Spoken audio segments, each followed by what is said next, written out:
What's up, everybody? Welcome back to the Elevator Life. Hey guys, what's going on? Hope you're having a good week. Hope you're having a great week indeed. I'm here briefly, take off tomorrow morning about 6 a.m. to a trip up to Hunan province. Never been there before. Pretty excited. A government invitation to check out the opportunities in second tier, third tier cities. And that's just something really exciting to see in itself because it shows Chinese government is trying to promote more and more opportunities to come help develop their cities, which is huge opportunity as we've talked about before. Yeah, you'll see this a lot in second, third tier cities. The government, the provincial government, the city governments in those places will spend a lot of money trying to get foreigners, foreign companies, foreign investors to come up, take a look, meet the city government, meet the provincial government, and try and get you to start doing business in their part of the country. Yeah, it's pretty interesting. In Fujian province, Xiamen, where we've been before, we've seen quite a few franchises come up there, start from scratch and build into something, a couple stores, 5, 6 stores, and be successful. So it just takes that effort to really, live in one of those second tier cities, which I'm not sure we prefer at this point. I mean, there's also a lot of opportunities to meet other businessmen, other Chinese businessmen in those cities,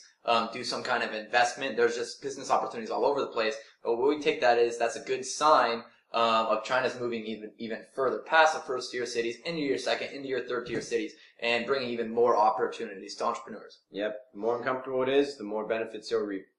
All right, guys, we're kind of heading down a path of a new venture over here, and we have a Chinese partner, and we got on this interesting topic today about I couldn't believe this. I could not believe it. I had no idea. But he goes, yeah, nobody uses lists over here. And I'm talking shopping list, to-do list, and we asked multiple people, and they're like, yes, it's not a part of our culture. We don't do it. Cultural difference. We don't use lists. And we're like, what do you mean? They don't use lists. It was unbelievable. Yeah, I couldn't go grocery shopping without a list. Yeah, I couldn't run my business without a strict to-do list, or at least everything out there for me to see so I don't forget everything. Because, that's happened before and I forget things. So yeah, exactly. That's why you need that list to be, to stay on top of it. Yeah, and so we wanted to talk, we run everything on our list. That's how we kind of start our day always. And so we want to talk about the top 3 things of how we do and work with to-do lists, pretty much. Oh, sorry. I was just going to give a real quick shout out to Evernote for for list making, note keeping. Definitely use that service. That has been one thing we've used for years now, and it just keeps us on top of everything, chronological order. Just overall great. If you don't have it, get it. Guys, when you're setting up your to-do list each day, each week, I try and do mine on Sundays to schedule out the next 5 days. But always, no matter what, do your hardest task first. That's the one you're not going to want to do. It's the one that's going to take the longest. But if you put it at the top of the list, make yourself do it. Your productivity will go through the roof. Yeah, that's definitely rule number 1. No questions about it. Just the things you don't want to do, the hardest things that they're always, you keep pushing it away until you actually just face it and do it. Just take the action, take the steps, and make sure it gets finished. And like you said, when you do that, the whole rest of your list, you just start to cruise through them. And that's great. He does his starting on Sundays weekly. I'll do mine probably every morning, for that day, and then I'll just have a weekly one as well on the side. But I guess we both do that anyway. Yeah, it's surprising. You have this idea of what a hard task is, and I don't even really understand the thoughts that go in behind, the procrastination of that, because it still happens to us sometimes. But once you actually make the decision to do it, it's not that hard, and you actually get really into the task, and it's okay. But that actual decision of starting that difficult task is the hardest part. So put that on the top of your list and just knock it out of the park right in the beginning. Yeah, a little trick we always do is just, if it's a task we don't want to do, we always think about it and think why we wouldn't want to do it. And then you just have to come up with a pros list of why you want to do that task. And then it becomes much easier to do. Number 2 is if it can be done in under 5, do it then. Do it ASAP. This is one a friend of mine shared with me who's also an entrepreneur. And he just said, those little things that maybe take a few minutes, but you just push them off. Sometimes you'll forget them.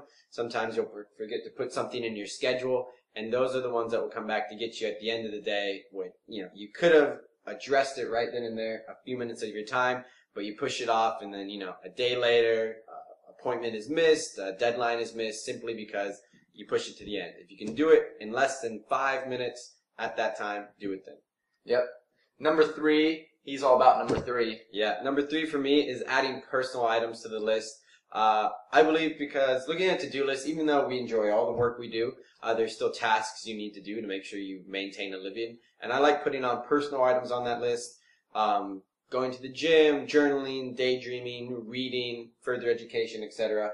I think that just overall, when you look at things you have to do, it kind of gives you little rewards, if you will, even though it's still enhancing you, making you better. Overall, you look at this list as something, there's things, oh, okay, after these 3 things, I look forward to reading 20 pages of this book. For me, I have a weird problem. I can get stuck in work for ages, and I'll just end up getting headaches, and I won't take breaks and that. So I like including like a 20-minute nap or something like that in the afternoon, because if I don't, I'll just keep working, and then I'll start feeling terrible, and then the whole mood goes down from there. So yeah, I like putting stuff on there like that. I like an afternoon nap just to clear my head and stuff like that. One final thing on to-do lists, a lot of people, I think it's OCD or something like that, will create these huge to-do lists because they like checking. They like the check mark. They like the feeling of completion. Don't be one of those people. That's not the point of a to-do list. Point of a to-do list is get the important stuff done. So remember that. Yeah, exactly. If you have 15 important emails to address, don't list them all out. Just say emails and get it done. There's no reason, no matter how big your list is, if you're still not doing too much work, it's not that impressive. Awesome. All right, guys. That's some thoughts for today. Hopefully you'll use them, but that's it for us. Yeah, make sure, stay on top of that to-do list and you'll be much more efficient. All right, we're out. Cheers, everyone.